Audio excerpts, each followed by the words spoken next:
जे चालू आहे त्या ठाकूरशाहीला कंटाळून आणि मी आज पक्षप्रवेश काँग्रेसमध्ये पक्षप्रवेश करत आहोत। मला मित्रो खाली बसणे चुपचाप बसणे आवडत नाही, मला लोकांची जनतेची कामं करायला आवडतात।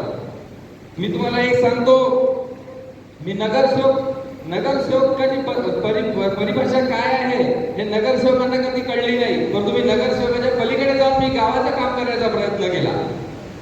तरी सुद्धा भैया आणि या भाऊच्या प्रेमामध्ये माझ्यावर दुर्लक्ष करीत साधा नगरपालिकेचा कधी उपाध्यक्ष बनू दिला नाही किंवा मी असे मला तर कधी जवळ केलंच नाही, कारण की मला भैयाचा सिक्का लागलेला होता आणि तो कधी मिटणारा नव्हता। त्यामुळे मला आज तो पक्ष सोडून काँग्रेसमध्ये प्रवेश करण्यासाठी मजबूर करण्यात आला। मित्रहो, लोकसभा